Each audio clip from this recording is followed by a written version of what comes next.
풍진 세상을 만났으니 너희의 희망이 무엇이냐.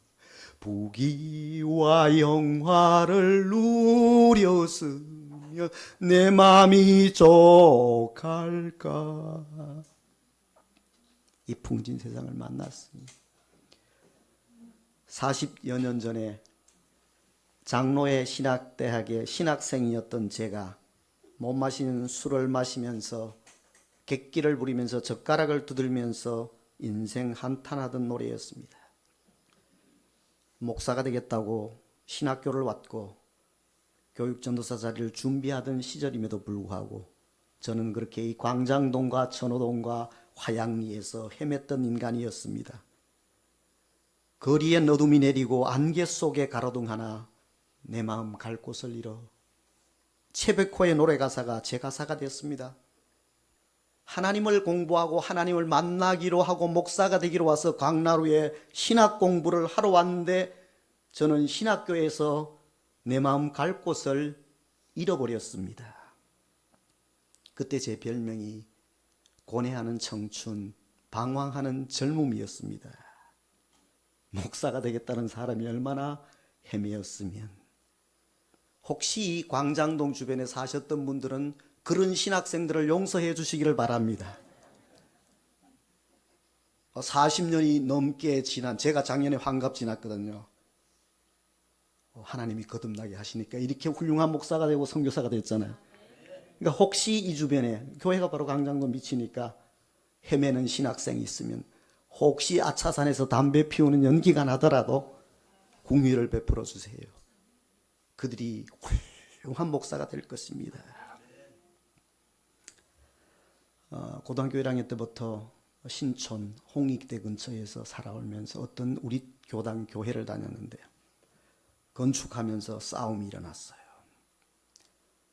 목사님을 쫓아내겠다고 반대파 안수 집사님이 주일날 부엌의 주방에 식칼을 들고 강단을 점령하면서 목사를 찔러 죽이겠다고.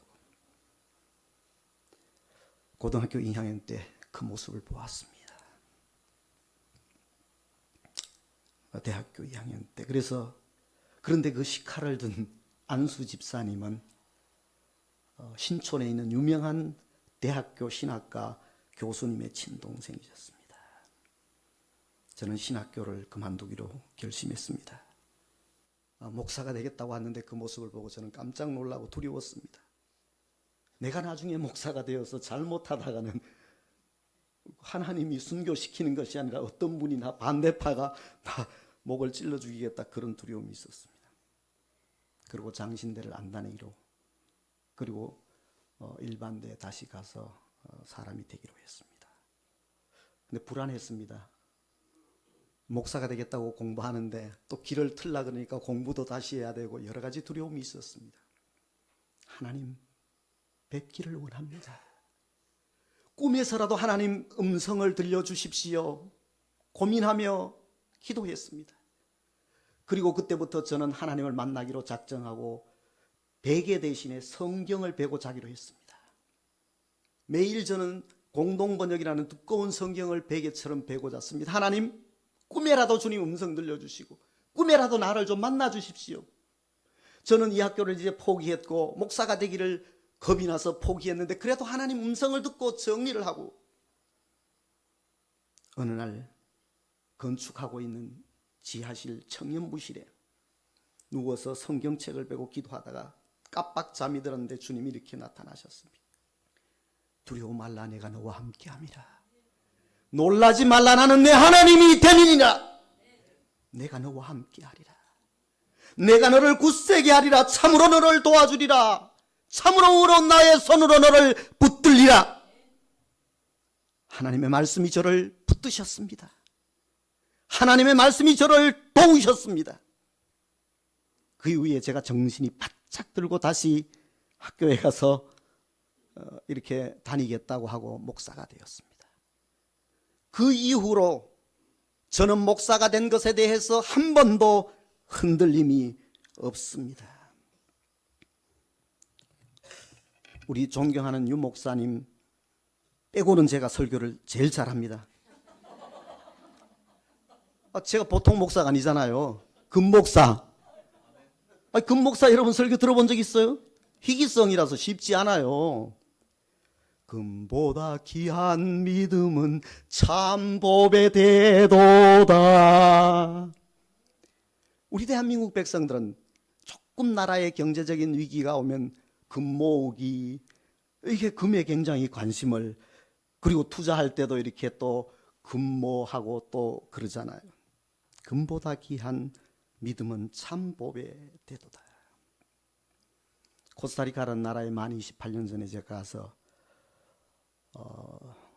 지금까지 지내고 있습니다. 나이 들수록 곱게 늙어가야 된다는 걸 알매도 불구하고 곱게 늙어간다는 것이 쉽지만은 않습니다. 이제는 약만 먹어도 배부르다는 소리가 제 입에서도 나옵니다. 옛날 어른들이 그러잖아요. 아침에 그냥 뭐 약 10대까지 먹으면 약만 먹어도 배부르대요.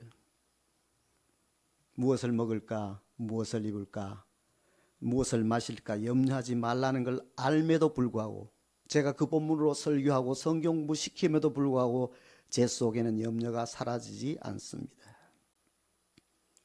믿음, 소망, 사랑, 그 중에 제일은 건강과 노후 대책이니라. 저는 그렇습니다. 여러분은 어떠신지 모르겠어요. 정말 믿음, 소망, 사랑, 그 중에 제일은 사랑으로 사시는지 모르겠어요. 목사인 제가 왜 그 구절을 모르겠습니까? 총회연금도 없고, 이제는 뭐 이력서 써서 갈 나이도 지났고, 나이는 점점 들어가고, 믿음, 소망, 사랑이라는 글자보다는 건강과 노후 대책이라는 단어가 제 가슴 속에 더 다가오고 기도 제목으로 다가오는, 어쩌면 부끄럽고 부족한 목사일 수 있습니다. 선교는 순교, 선교사는 순교사라는 단어를 들음에도 불구하고 아직까지도 두렵습니다. 제일 맛있는 밥은 집밥이에요. 제일 유명한 맛집은 우리 집, 제일 편한 곳은 내 집, 제일 좋은 교회는 나섬교회예요. 제일 좋은 목사님은 유목사님. 여러분들은 잘 모르실 수도 있어요. 왜 이 교회만 다니니까. 저는 28년 선교지에 있으니까 미국에 있는 한인교회들이 이제 오면 집회도 하고 설교도 하고, 한 달 안식달 나왔는데 이러면 또 주일마다 불러줘서 다른 여러 교회를 제가 상당히 많이 그래도 가봤어요. 가보면 비교가 되잖아요. 제일 좋은 아내는 우리 집 사람이에요. 70억 넘는 인구 가운데 우리 집 사람보다 더 멋진 사람 없어요. 믿거나 말거나. 제일 좋은 아이들은 우리 아이들이야. 그래야 복 받는 가정이 되고, 그래야 가정에 화평이 있고, 그래야 은혜가 있어. 여기가 아닌 겹여. 같이 살면서도 왼수야 왼수, 이런 왼수도 없어. 부부간의 왼수야. 아유, 내 뱃속으로 낳은 아이인데 끔찍해. 처음 날 때는 눈에 넣어도 안 아플 것처럼 생각하는데 사춘기 지나면서 이거는 통제가 안 되니까 어휴, 부모인데도 말 꺼내기가 두려워요. 현실이 그렇지 않습니까? 서희초, 내가 담임을 맡았는데 아이들 때문에 선생님이 불안해서 선생님을 하기가 힘들어요. 푸른바다 나선이 몸 골라 골라 가오리다. 42년 전에 장신대에서 교가처럼 제가 불렀었어요.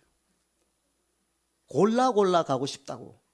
아골골짝 빈들에는 집안 좋은 유목사님 같은 분, 이 허우대도 이렇게 좀 광채가 나고 저런 분을 아골골짝 빈들에게 보내시고, 저같이 키도 작고 사투리 쓰고 뭐 이 준비가 잘 안 되고 이렇게 고뇌하는 청춘, 방황하는 젊음 같은 사람들은 좀 낙하산식으로 골라 골라 갈 수 있도록 그런 기도를 했었어요.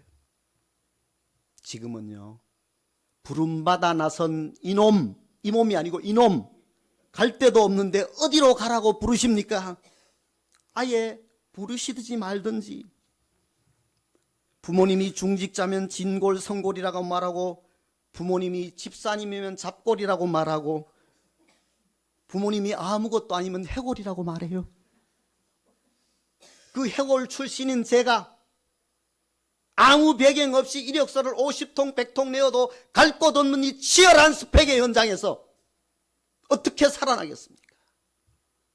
담임 목사 한 자리 뽑는데 수백 통의 이력서가 와서 고르고 뽑아도 이전보다가 더 많은 시험과 문제와 이 대한민국 사회가 교회를 외면하고 개독교라고 말하는데, 우리 기독교는 개독교가 아닙니다. 기도하는 집이다. 내가 만민이 기도하는 집이다. 기도교입니다. 왜 불러 돌아서서 가는 사람을 왜 불러? 짜증나는 거예요. 나는 아골골짝 빈들에 가기 싫은데 주님은 그곳으로 저를 부르십니다. 짜증납니다. 아니 지금 2, 3분 설교해도 여러분 반응이 좋네. 아니 나도 웬만한 스펙 있고 웬만큼 자신 있게 설교할 수 있는 교만한 마음이 하늘을 찌를 듯 했는데, 하나님 왜 가짜 들어가는 저 1995년 인터넷 구글 유튜브도 없어서 코스타리카 하니까 가짜로 끝나가지고 저는 아프리카에 있는지 알았어요. 그런 지리적으로 무식한 저를, 아니 강남 이재철 목사님이 개척하는 주님의 교회 부교육자로 6년 있어서 낙하산식으로 좋은 교회를 갈 수 있는 스펙과 준비와 기다림이 있었는데 왜 그 속으로 저를 밀어넣냐고요. 이재철 목사님이 이렇게 말씀하셨어요. 금 목사님 거기 갔으면 좋겠다고. 안 가겠다 그랬어요. 아니 미국이면 몰라도, 유럽이면 몰라도, 뉴질랜드면 몰라도, 호주면 몰라도, 이 가짜로 끝나는 그 먼 곳. 그렇다고 제가 선교에 뭐 준비가 된 것도 아니고 헌신에 하도 이렇게 하셔서 제가 답사 가보고 가겠다고. 그때 답사 가지 말아요. 답사 믿고 가는 것이 아니라 하나님 믿고 간대요. 목이 바짝바짝 타잖아요. 네. 담임 목사님이 가라고 하는데 입술은 바짝바짝 타는데 거기에는 물도 없고, 여기는 뛰어내라는데 물 가져오면 되는데, 그렇잖아요. 담임 목사님 하늘 같아. 집사람한테 물었어요. 가겠냐고. 당신 뜻대로 하라고. 결론을 둘 중에 하나인데 결론을 내주면 되는데 당신 마음대로 하라고 하면 그게 또 고민이에요.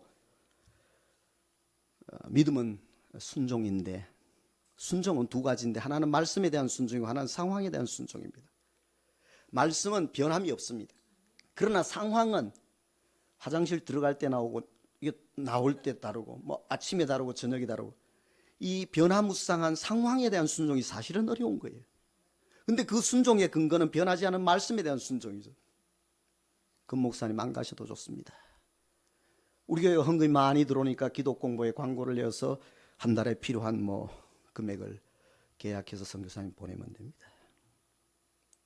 근데 금 목사님 이 순간에 순종하지 않으시면 이제 주님의 교회 6년의 임기를 마치시고 1년 안식년을 하시고 담임 목사로 나가야 되는데, 담임 목사로 가서 일평생 믿음에 대해서, 순종에 대해서 양심껏 설교할 수 있겠습니까? 교인은 그 스토리를 모를 수 있습니다. 그러나 금 목사님 양심에 하나님 앞에 일평생 믿음에 대해서 떳떳하게 설교할 수 있겠습니까? 맞는 말이 사람 잡아요. 대답을 할 수가 없죠. 예, 제가 가겠습니다. 그리고 갔습니다. 조상이 큰 죄를 지으면 지지고 볶고 식칼 가지고 목사명을 따겠다는 그런 교회 담임이 된대. 저희 조상이 큰 죄를 지어서 그런 것 같아요. 작은 교회는 피를 말립니다. 중형 교회는 피를 흘려요. 대형 교회는 피를 토하면서 목회해야 됩니다. 유 목사님 잘해주셔요. 여러분 목사 안 돼봐도 몰라. 한 번씩 몇 개월씩 좀 목사 해봐야 돼요. 뚜껑 열릴 때 많아요. 저도 옛날에 이 머리 다 있었어요. 장신대 다닐 때. 머리카락이 있어가지고 히피족처럼 이만큼 하고 그냥 뜨거운 물이 없으니까 그냥 워커힐 저기 올라가서 화장실에서 머리 감고 그랬어요. 그러다 열받으니까 뚜껑 열리니까 다 빠졌잖아요. 그때 목사님 빠지셨네. 아니 왜 열받을 일 있어 여기? 아 여기 불빛이 뜨겁구나. 예, 여러분 유 목사님 뭐 십몇 년 전에 작년에 잠깐 왔다 처음 만났어요. 우리 설교하라서 기회를 줬어. 사람의 몸무게가 몇 킬로인지 아세요? 원래 중간에 더 있는데 시계를 보니까 내가 가슴이 두근해서 그냥 뛰어넘고 그 유튜브 주님의 교회 제가 지난 수요일 설교했는데 거기는 다른 본문이니까 더 뭐 궁금하시면 그 설교 보시면 또 은혜가 있어요. 설교는 제가 하고 은혜 못 받으면 책임은 여러분이에요.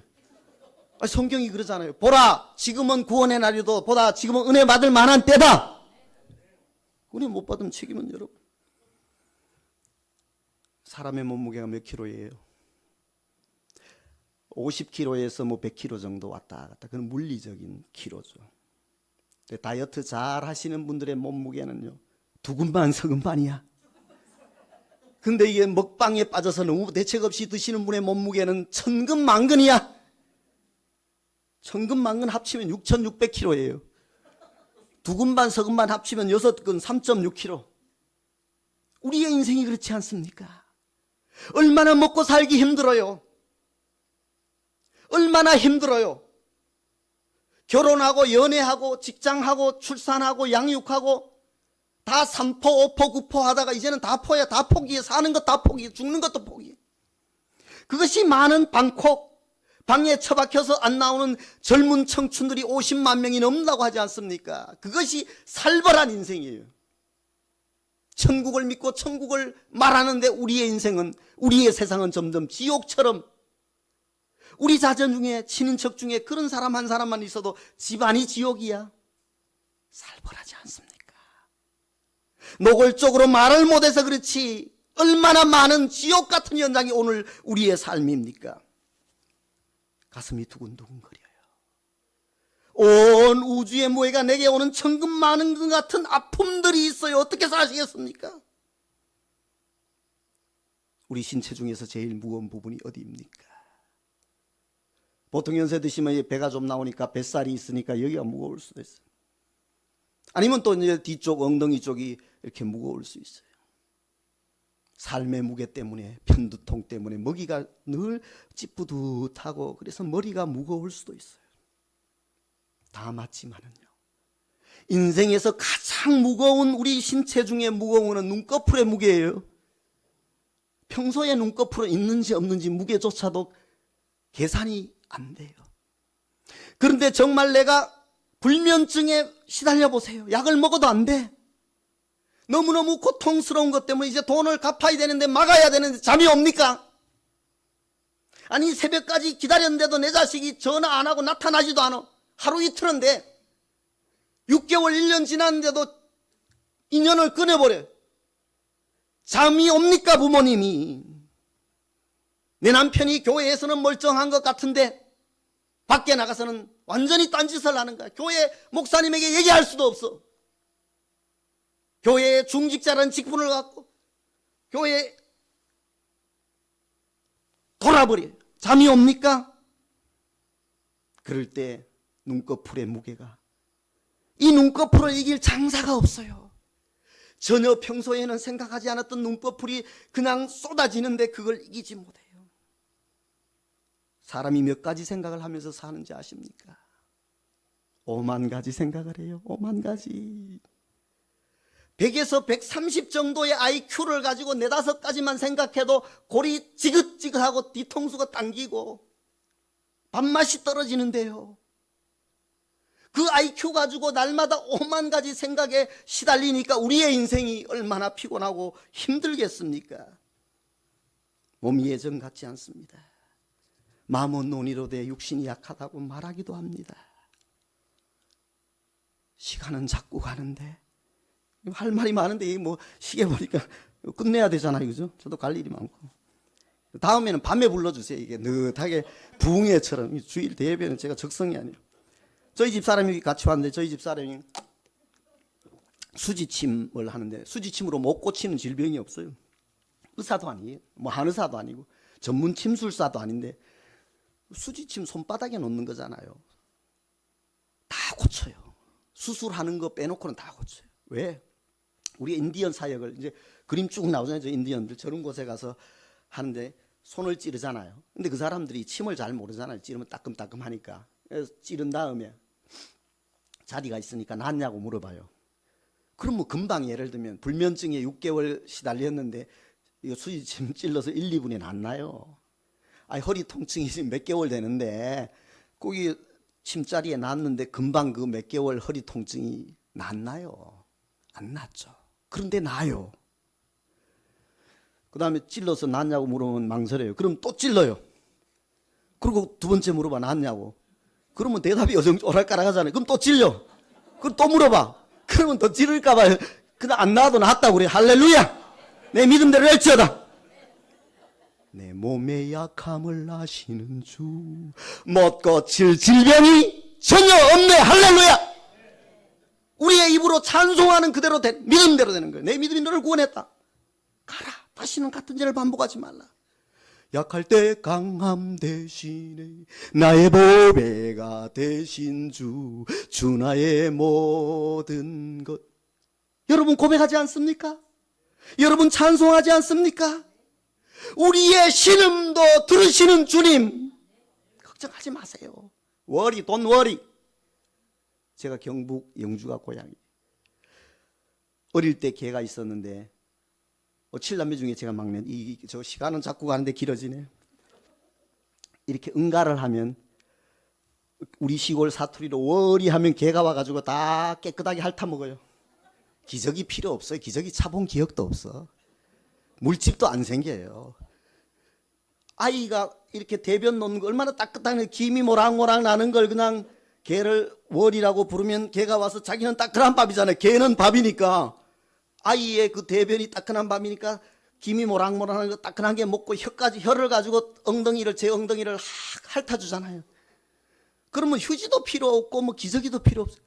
하기스 기저귀 살려면 얼마나 비싸요. 그래서 영어로 don't worry, 돈 걱정하지 마라 그래서 don't worry 나온 거예요.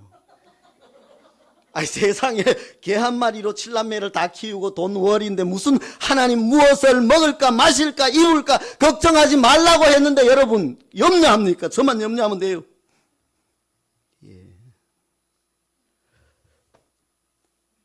인디언 마을을 가는데 어떤 아이가 배가 아프다고 대굴대굴 굴러요. 우리가 약을 늘 가지고 다니니까 선교사님 약 있냐고. 인디언 마을 여러 곳을 가도 약을 줌지가 떨어졌어요. 약자 들어가는 게 딱 하나 있어요. 치약.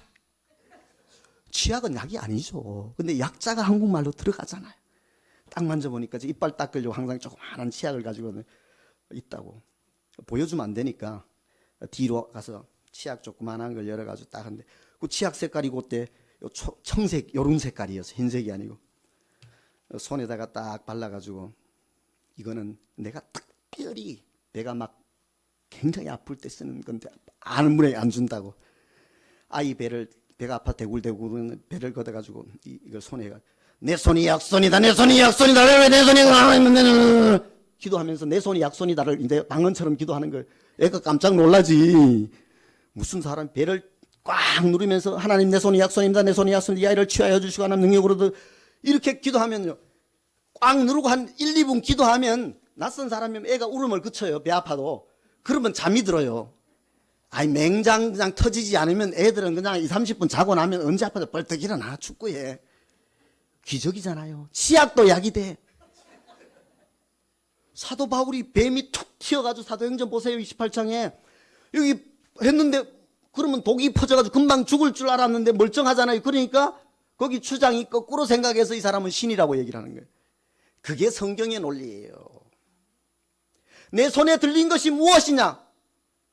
마른 막대기 같은 지팡이. 근데 그 지팡이를 통해서 모세를 통해서 역사하잖아요. 이 많은 5천 명이 넘는 군중에 모였는데 내 손에 있는 것이 다 비었어. 도시락을 안 싸왔으니까. 어린아이 하나가 가지고 온 그 손에 들린 보리떡 5개와 물고기 2마리를 통하여서 5천 명 이상 먹고도 12광줄이 남았어요. 왜 12광줄이 남았어요? 제자들은 나눠주느라고 못 먹었어요. 그러니까 제자들을 위해서 한 강줄이씩 해서 12강줄이 남은 거예요. 염려하는 사람들을 위해서. 구역장도 하고 리더도 하다 보면 점심 나머지는 그냥 뭐 직분 안 맡은 분들은 저기 가서 맛있게 먹고 그러는데 이 뭐 구역장 장로님 하다 보면 그거 놓쳐 속으로는 아 나도 배고픈데. 그러지 마세요. 제자들 안 그랬겠어요? 이거 뭐 있는 것도 아니고요. 5개, 2개 언제 떨어지면 자기들 굶잖아요. 자기도 처자식이 있는데. 근데 다 나눠주고 그 사람들은 배불리 먹고 돌아갔어. 12명의 제자만 남았어요. 한 강줄씩 안겨줘요. 이게 흘러넘치도록 주시는 하나님의 신비한 법칙이에요. 걱정하지 마세요. 돈 워리. 개 한 마리도 7남매를 키우는데 돈 안 들이고. 위대한 하나님이 인디언 마을에 우리가 성경책을 나눠줘요. 거기 뭐 전기도 안 들어오죠. 뭐.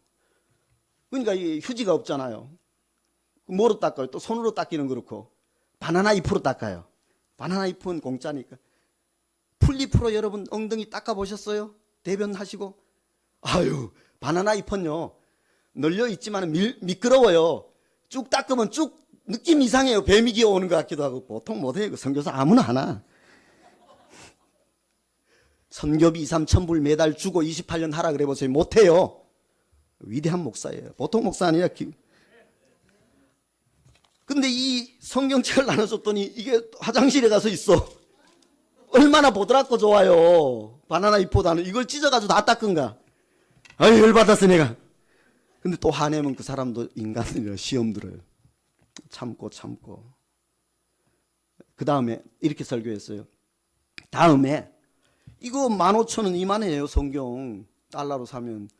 이 성경책 찢어가지고 하면 대병 걸린다고 한국말로 하면.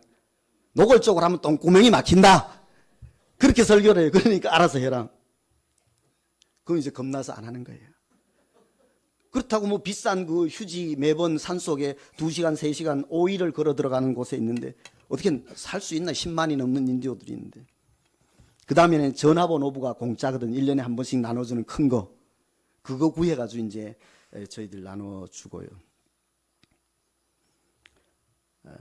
한국 민족은 내가 한국 선교사인 줄 아니까 한국을 잘 물어보잖아요. 요즘 뭐 BTS 뭐 막 그러고. 예전엔 그거 없을 때도 이 한복을 즐겨 입고 뭐 이제 보니까 그러잖아요, 사람들이. 그래서 흰 옷을 즐겨 해서 백이민족. 그랬더니 고무신도 흰 거 신고 뭐 한복 흰 거 즐겨 입고 이렇게 했어요. 평화의 민족이라고 우리가 국민학교 때부터 배운. 그랬더니 인디언 리더가 지금도 평화를 사랑해서 흰 고무신을 신고 흰 옷을 즐겨 입냐고. 아니잖아요. 그랬더니 이렇게 대답해요. 그때 흰 고무신 신고 할 때는 운동화가 없으니까 흰 거 신었고, 그 다음에 이 흰 옷 즐겨 입을 때 염색술이 없으니까, 미개한 민족이니까 염색술이 없으니까 흰 옷을. 맞는 얘기잖아요. 그때 지금 이렇게 컬러풀한 염색 원단들이 있었고 그러면 지금도 흰 옷을 입겠어요? 얼마나 좋은 운동화 구두들이 있는데 지금 백고무신 평생 신고 다니겠어요? 전혀 생각하지 못했는데 인디언이 우리가 생각할 때 무식하고 수준 낮다고 생각하는 인디언 리더가 그렇게 해석을 해요. 어떻게 하시겠습니까? 아담과 하와가 어느 민족이냐고 물어요. 색깔이 얼굴이 뭐냐고 물어요. 유 목사님 답해보세요. 셋 중에 하나예요. 백인, 흑인, 황인종 중에 아담과 하와가 어느 색깔이에요? 이건 뭐 성경에 나와요, 답이. 근데 보통 목사는 몰라. 저밖에 몰라. 저도 그거 생각 잘 안 해봤죠. 뭐 그냥 셋 중에 하나인데 확률은 3분의 1이지만은 답하기가 곤란해. 근거가 확실해야 되니까. 저도 모르니까 이렇게 했더니 아담과 하와가 어떻게 살았어요? 옷을요? 벌거벗고 살았잖아요. 저 더운 해수욕 7, 8월에 동해안에 가서 뭐 선탠하듯이 벌거벗은 게 아니라 평생을 벌거벗고 살았어요. 평생 벌거벗고 아침이든 저녁이든 낮이든 벌거벗고 살 수 있는 데는 일단 겨울이 없어야 돼요. 그리고 뭐 10도 이렇게도 안 돼요. 최소한 25도, 30도, 40도 되는 특별한 더운 지역에만 일평생 벌거벗고 살 수 있어요. 그런 지역에는 어떤 민족이 살아요? 까만 사람만 살지. 그렇잖아요. 그러니까 아담과 하와는 흑인이야. 이렇게 답을 해요. 맞아요, 안 맞아요? 또 끄떡끄떡 왜 끄떡이 성경 그렇게 얘기 안 했는데. 맞아요, 흑인이 살아요.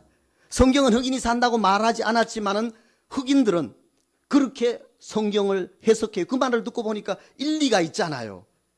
전혀 생각 못했는데, 그러니까 흑인을 무시하지 말라는 거예요. 피부 새까만 사람을 무시하지 말라는 거예요. 숟가락으로 밥을 드시는 게, 음식을 드시는 게 더 더러워요? 이게 자기 손으로 음식을 먹는 것이 더 더러워요? 어떤 민족마다 다르지만 대부분 다 수저를 이용하잖아요. 우리는 다. 그 인디언이 그래요. 난 답을 못해. 당연히 손으로 먹는 것이 더럽지, 이렇게 뭐 얘기를 했죠. 저도 생각도 해본 적이 없으니까. 근데 아니라는 거예요. 아닌 이유를 이렇게 설명해요. 식당에 갔는데 돈을 내고 이렇게 밥을 먹는데 수저를 주면 먹잖아요. 그러면 또 나중에 그걸 씻어가지고 다른 사람 손님 주면 내가 먹던 것을, 내 입에 들어갔던 걸 다른 사람한테 준다는 거예요. 근데 내 손은 항상 내 거니까, 이 식당 가도 집에 가도 항상 씻으면 내 입에만 들어가니까 이게 더 위생적이고 깨끗하다는 거. 이런 해석 들어보셨어요? 아니, 나는 생각도 못 해봤어. 그러니까 이게 자기 손으로 먹는 것이, 인디언들 손으로 먹거든요. 더럽다고 그랬더니 그게 더러운 게 아니라 수저로 먹는 게 더 더럽다. 이게 선교 현장이에요. 한국에는 워낙 질서 있게 뭐 성경 공부 많이 하고 제자 훈련 단계 했는데 전혀 그런 걸 안 가르쳐 주니까 목사인 내가 장신대에서도 배우지 못했던 당황스러운 해석과 질문들 앞에 어떻게 선교하는 것이, 어떻게 답하는 것이 맞는지 헷갈릴 때가 있어요.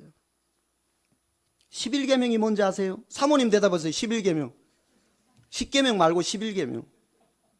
아니면 장로님들, 오늘 사회 훌륭하게 보신 신장로님 11계명. 여기 뭐 대답을 못하네. 다른 데도 대답 못해요. 10계명을 물으면 대답하는데 12계명 배워본 적이 없으니까 10계명 신경 쓰지 마세요. 라틴 아메리카, 코스타리카의 11계명 딱 알면 끝나요. 하나님에게 들키지만 말라. 외울 필요도 없어. 한 번 들으면 죽을 때까지 안 잊어먹어. 10계명 잘 안 지켜지잖아요. 요리조리 피하고 뭐 다 양심에 걸리니까 11계명 탁 만들어가지고 하나님에게 들키지만 말라. 얼마나 편해요. 그게 우리의 인생이에요. 이런 데는 멀쩡하게 다 신앙이 있는 것 같고 양심대로 사는 것 같고 믿음대로 사는 것 같지만은 교회 한 발짝만 나가보세요. 여기서는 다 죄인이라고 아멘 아멘 하고 아무 문제 없는데 서로 이렇게 비즈니스로 틀어져 가지고 원수 되기 직전에, 아니면 부부가 뭐 중직자라도 틀어지면 원수 되면서 어떻게 얘기해요? 다 죄인은 없고 의인이라는 것을.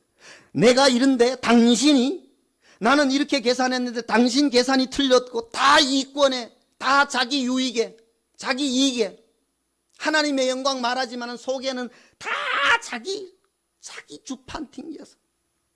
그게 인생이에요. 금과 은은 없어도 내가 내게 있는 것으로 주노니 곧 나사렛 예수 그리스도의 이름으로 일어나 걸어라. 그는 뛰었네, 걸었네, 찬양했네. 한국에는 시골 작은 교회 가도요, 숫자는 작지만 강대상도 이쁘고 하여튼 이뻐요. 돈이 어렵고 힘들어요, 한국 교회가. 그럼에도 불구하고 어려운 저쪽에 여러 곳에 흙을 파먹고 있는 사람, 흙이 주식이야. 아니, 인디언 말에 가면 평생 태어나서요, 바나나 삶은 것, 콩 삶은 것, 그것만 60평생을 70평생을 아침 점심 저녁 10년 20년 죽을 때까지 먹어요. 돈이 조금 있으면 쌀 사 먹고, 매달 우리가 3, 4일 가서 함께 우리가 사들고 가서 그 훈련시키고 해요. 여기 쭉 이런 게 나오잖아요. 설명을 시간이 없어서 못하는데 3일 먹어도 고추장이 그리워요. 매운 게 좀 그리워요. 그런데 3일이 아니라 30년 40년 죽을 때까지 그거 먹는, 아직도 한국 교회는 금과 은이 넘쳐나요. 금과 은이 없어도 예수 그리스도의 이름이 있어야 돼요.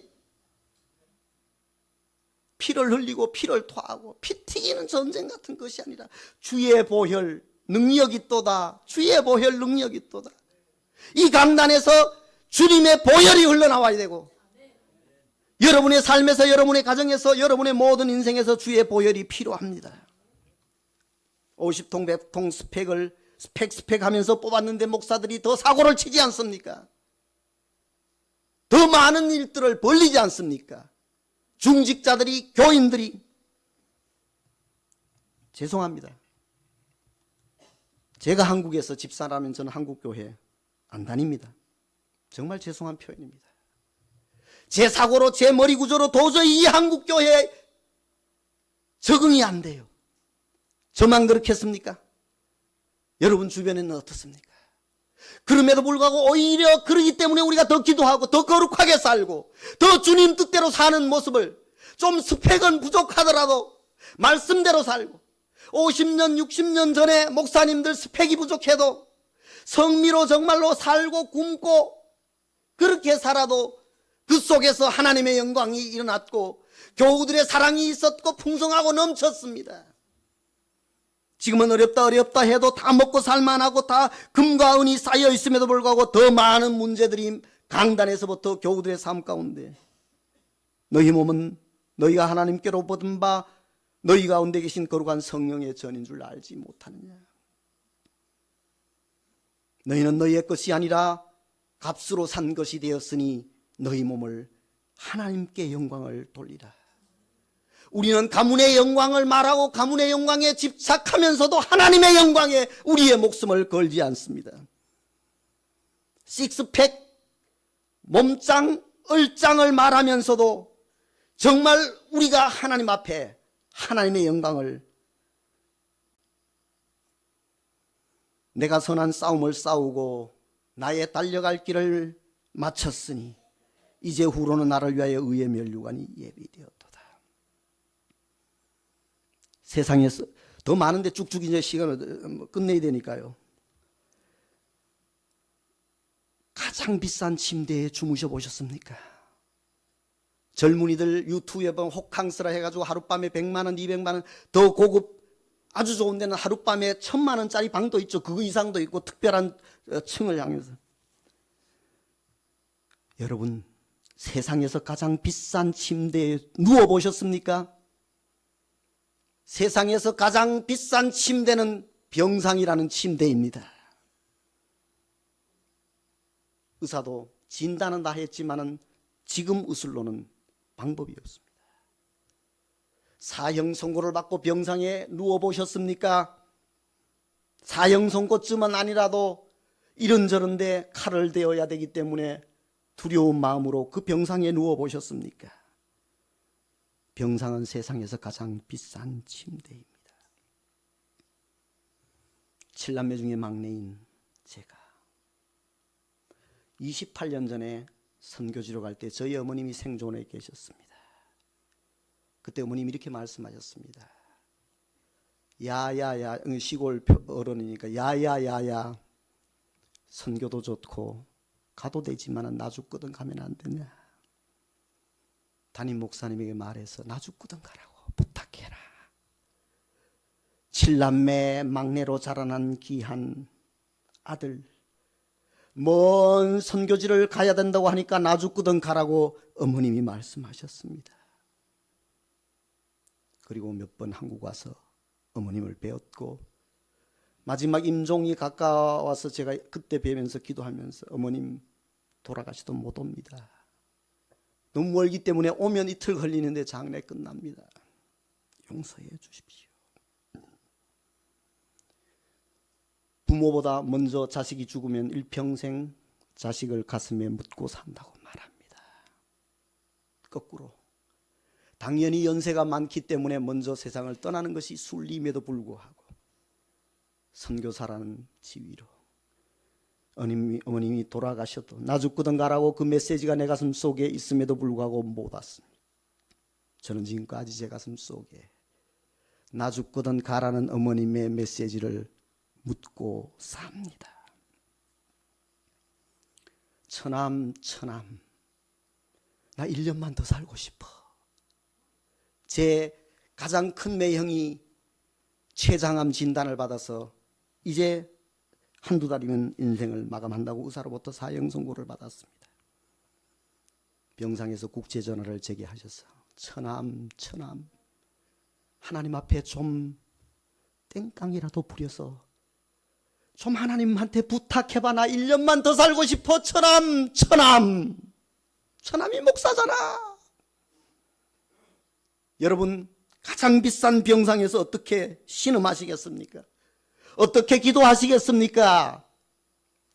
내 몸의 컨디션이 가장 좋을 때, 우리 자녀들이 잘 되었을 때, 내 비즈니스가 굉장히 잘 나갈 때 여러분은 무엇을 하셨고 하시고 싶습니까? 강건하면 7, 80.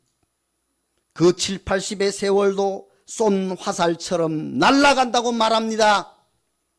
그게 인생이고 그게 세월입니다. 성경은 의학이 발달되어서 AI가 수술하고 로봇이 수술해서 100세, 120세 잘못하면 200세를 할 수 있다는 그런 얘기를 하지 않습니다. 여러분 주변에 직장생활 50 넘어 하는 사람은 아주 드물죠. 아니 대학 공부까지 하고 준비 해가지고 30 넘어가지고 취직했는데 5년 10년 써먹고는 다 잘려야 하는 이 극한 상황에서 50 넘어서 일자리가 없는데 먹고 살 경제적인 것이 준비가 안 됐는데 100살까지 살면 그 50년은 천국이겠습니까? 지옥이겠습니까? 말해서 못하겠습니까? 100살 120살이 성경의 말씀도 아니고 정신도 아닙니다. 이 간극을 어떻게 메꾸겠습니까? 7, 80입니다. 7, 80이 족한 겁니다. 어떤 사람이 유명한 돈도 많이 벌고 마지막 인생을 마감하면서 이렇게 부탁하셨습니다. 내가 죽으면 내 묘비명에는 글자를 이렇게 새겨 주십시오. 우물쭈물하다가 내 이렇게 될 줄 알았다. 그분이 인생의 마지막 자기 묘비명을 지어놓고 부탁하는 묘비명이 우물쭈물하다가 내 이렇게 될 줄 알았다. 90년을 사셨습니까? 80년을 사셨습니까? 60년을 사셨습니까? 50년을 사셨습니까?